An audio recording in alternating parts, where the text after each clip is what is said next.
Ini ada satu quote yang sebetulnya yang bagus ya dari dari Angelina Jolie ya. Angelina Jolie itu dia hebat juga, dia tuh ya, seorang wanita yang dia tahu bahwa dia punya gen. Iya, payudara sama rahimnya diangkat juga. Iya. Jadi dia punya satu gen cancer ya. Jadi dialah yang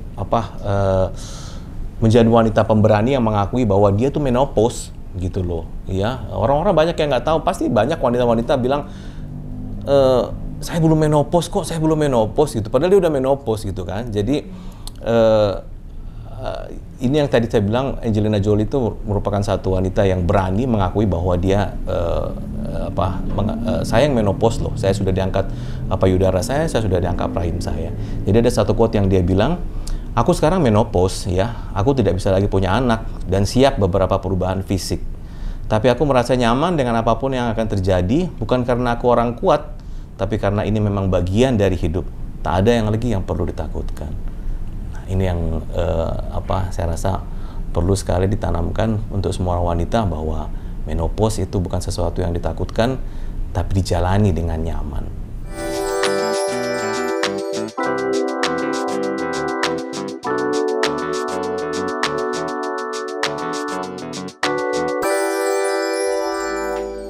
Halo Sobat Mandaya, berjumpa kembali dengan saya Dr. Karmia, spesialis kedokteran okupasi di acara Healing Podcast Mandaya. Hari ini kita kedatangan tamu istimewa, yaitu Dr. Dodi Fernando P. Gultom, spesialis Obgyn, konsultan Obgynsos MKes. Nah, di mana hari ini kita akan berbincang mengenai menopause. Oke, kita sambut dulu ya. Halo Dr. Dodi. Halo Mbak Mia. Ya. Dok, terima kasih dok sebelumnya atas waktu dokter. Kita bisa berbincang-bincang ya dok ya di acara podcast kali ini. Oke dok. Nah, hari ini bertepatan juga nih dok, kita memperingati Hari Menopause Sedunia.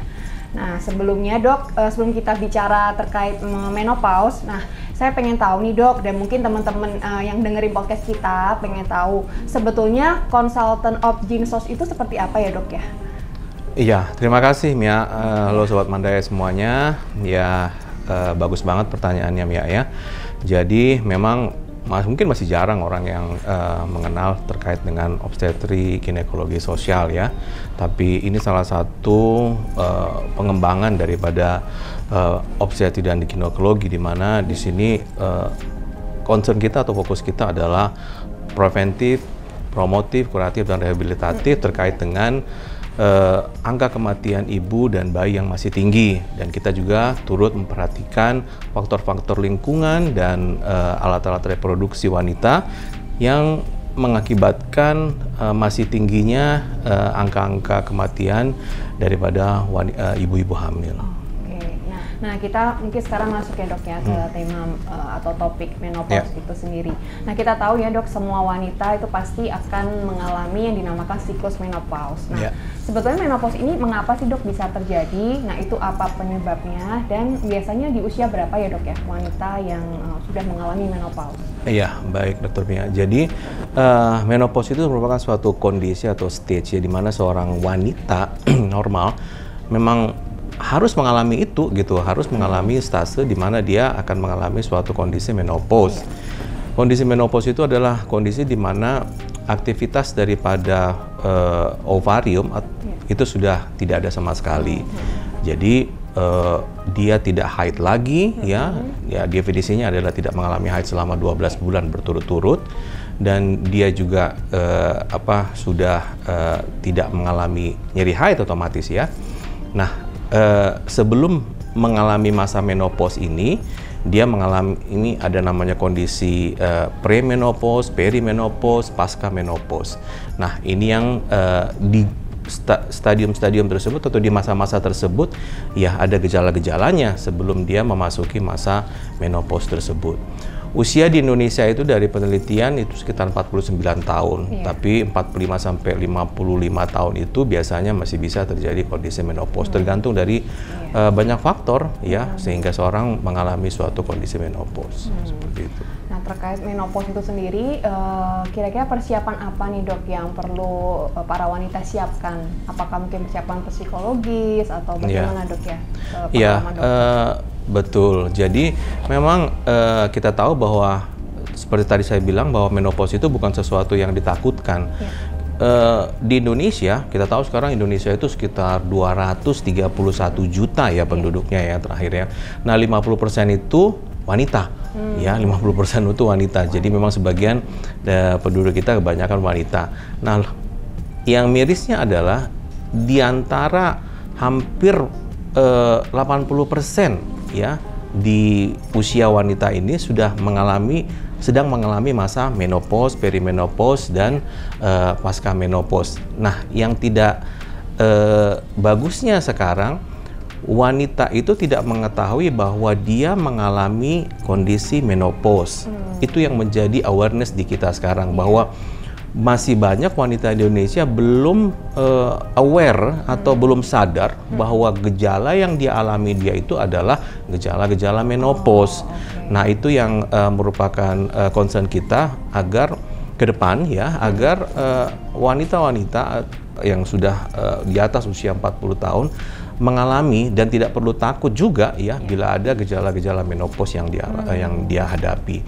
Sebab kadang yang masih kita rasakan adalah pada waktu seorang dikatakan menopause, ada stigma dari seorang wanita, wah ini kalau saya menopause ini berarti saya sudah tidak produktif lagi, ya saya sudah diasingkan mungkin ya dari keluarga, gara-gara diasingkan itu quote unquote misalnya ya seperti dia perlu bantuan ya, misalnya kemana-mana juga harus ditanya-tanyain ya, atau kalau perlu juga duduk juga dia sudah harus ditaruh di kursi roda takut jatuh katanya. Nah ini yang ditakutkan seorang wanita, jadi dia seperti mendapatkan stigma bahwa wah saya nggak bisa ngapa-ngapain lagi. Nah ini yang menjadi tabu sama dia untuk mengatakan bahwa saya punya keluhan-keluhan menopause ya, saya punya keluhan-keluhan heartburn, saya punya keluhan-keluhan hot flashes atau nyeri-nyeri di sendi-sendi. Dia jadi takut gara-gara nanti dia dipikir saya sudah menopause.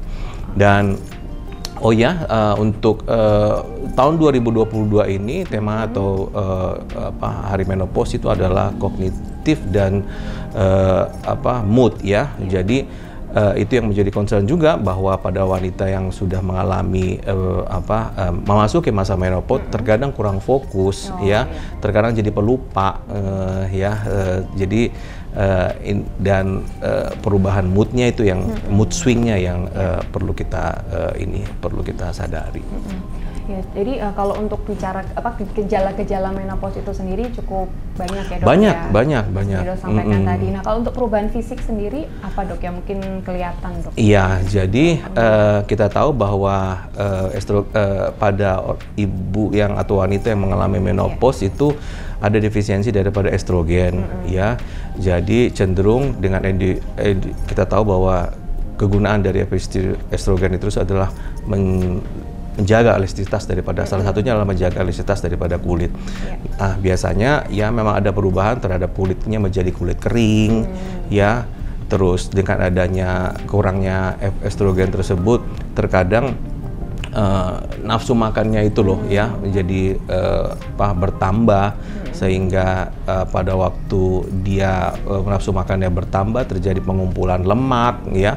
Dan sedangkan massa lemaknya itu berkurang, tapi akibat nafsu makannya berkurang dan estrogennya juga menjadi berkurang, sehingga terjadi penumpukan lemak biasanya itu di perut gitulah ya. Itu perubahan-perubahan pada tubuhnya, dan kadang juga ibunya merasa rambutnya juga sering rontok gitu kan, terus sendi-sendinya juga dia merasa ngilu, dan bila dia berhubungan juga tidak terasa nyaman seperti yang dulu sebab ada kekeringan di dinding vaginanya.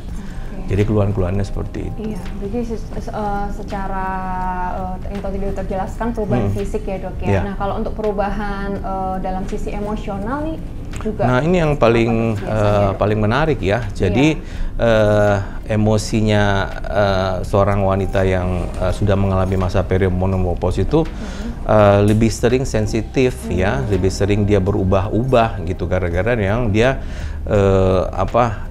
tidak fokus ya. Jadi dia merasa, tadi kita bilang ada stigma juga dalam dirinya, waduh saya juga kelihatannya saya sudah diacuhkan sama keluarga, dan ini akan moody di perasaan jiwanya dia gitu. Dan ya kadang dia cepat marah gitu kan, kadang dia senang, kadang dia nangis sendiri juga ada seperti itu. Dan memang menopause itu tidak bisa diterapi secara sendiri, tapi merupakan suatu kesatuan komprehensif. Kita bisa melibatkan ahli gizi, penyakit dalam terkait dengan osteoporosisnya, bisa juga dengan mental health ya, yang bisa menambah kesatuan daripada memberikan kesehatan optimal kepada seorang menopause. Iya. Jadi kalau untuk gejala menopause ini dok, kira-kira kapan ya dok ya sudah perlu berkonsultasi nih dengan dokter? Ya, jadi kan tadi kita bilang bahwa tidak selalu orang yang berusia 49 tahun ya mengalami keluhan, walaupun dia sudah masuk menopause tapi dia tidak mengalami keluhan. Jadi kalau tidak ada keluhan sih sebetulnya nggak ada masalah gitu kan. Tapi pada waktu dia mengalami keluhan seperti heartburn, atau dia merasa memang moodnya tidak enak, atau dia merasa memang kekeringan pada dinding vaginanya, atau atralgia, dia sendinya sudah mulai sakit-sakit, rambutnya mulai rontok, kulitnya juga mulai kering sekali, dan juga ada gangguan pada jantungnya, ya itu sebaiknya dia memeriksakan diri. Yang lebih bagusnya adalah ya regular medical check up ya. Pada wanita yang kita curigai atau memasuki masa menopause, ya kita mempunyai satu paket menopause, paket medical check up terkait dengan menopause, di mana kita juga langsung memeriksakan tanda-tanda sejak awalnya, ya kita mengetahui tanda-tanda awalnya, kita bisa melakukan pemeriksaan laboratorium, pemeriksaan tambahan juga seperti densitometri, pemeriksaan USG payudara, mamografi, dan juga otomatis pap smear, ya. Sebab memang pada wanita-wanita yang sudah memasuki menopause cenderung untuk lebih banyak ya menderita keluhan-keluhan penyakit yang harus dideteksi lebih awal. Pada waktu kita temukan lebih awal, saya rasa akan lebih bagus terapinya. Oke, jadi intinya deteksi ya dok ya? Deteksi awal. Deteksi lebih awal, ya. Jadi meminimalisir ya dok ya, untuk gejala-gejala yang tadi dokter sampaikan. Nah, kalau boleh tahu dok, untuk berkonsultasi dengan dokter di Rumah Sakit Mandaya Royal Puri ya dok ya, itu jam prakteknya dokter kapan aja dan hari apa dok? Iya, saya di Mandaya Puri 3 kali dalam seminggu, itu hari Selasa sore, hari Kamis itu siang ya, dari jam 1 sampai jam 4, dan hari Sabtu saya dari pagi. Oke, jadi bisa langsung berkonsultasi dok ya, kalau ada ibu-ibu yang menopause yang mau berkonsultasi dengan dokter dok. Oke dok, mungkin kesimpulan dok dari perbincangan kita nih yang bisa dokter share untuk pendengar podcast kita. Iya, terima kasih terima kasih Dokter Nia atas kesempatannya, dan juga untuk Mandaya. Dari saya adalah menopause itu adalah bukan sesuatu yang ditakuti. Menopause bukan penyakit ya, tapi suatu kondisi fisiologis atau kondisi yang alami yang harus dialami oleh setiap wanita. Tidak ada stigma, hilangkan stigma dari pikiran wanita yang mengalami masa menopause. Pada waktu stigma tersebut hilang, menopause akan dijalani sebaik mungkin dan senyaman mungkin, dan Mandaya pasti turut akan serta membantu daripada para wanita untuk mengalaminya dengan baik. Oke, ini ada satu quote yang sebetulnya bagus ya dari dari Angelina Jolie ya. Angelina Jolie itu dia hebat juga, dia tuh ya, seorang wanita yang dia tahu bahwa dia punya gen, ya payudara sama rahimnya diangkat juga. Iya. Jadi dia punya satu gene cancer, ya. Jadi dialah yang menjadi wanita pemberani yang mengakui bahwa dia tuh menopause gitu loh, ya. Orang-orang banyak yang nggak tahu, pasti banyak wanita-wanita bilang saya belum menopause kok, saya belum menopause gitu. Padahal dia udah menopause gitu kan. Jadi ini yang tadi saya bilang, Angelina Jolie itu merupakan satu wanita yang berani mengakui bahwa dia saya yang menopause loh, saya sudah diangkat payudara saya sudah diangkat rahim saya. Jadi ada satu quote yang dia bilang, aku sekarang menopause ya, aku tidak bisa lagi punya anak dan siap beberapa perubahan fisik. Tapi aku merasa nyaman dengan apapun yang akan terjadi, bukan karena aku orang kuat, tapi karena ini memang bagian dari hidup. Tak ada yang lagi yang perlu ditakutkan. Nah, ini yang saya rasa perlu sekali ditanamkan untuk semua wanita bahwa menopause itu bukan sesuatu yang ditakutkan, tapi dijalani dengan nyaman. Saya rasa itu saja. Makasih. Ya, terima kasih Dr. Dodi untuk kesempatan kita bincang-bincang, dan semoga yang mendengar podcast kita juga dapat merasakan manfaatnya ya Dok ya di kemudian hari. Oke, Sobat Mandaya, mungkin kita tutup ya acara podcast kita di episode kali ini. Baik, saya Dr. Karimia, spesialis kedokteran okupasi, dan Dr. Dodi, kami mohon pamit, izin undur diri, dan stay healthy and keep active. Bye. Bye.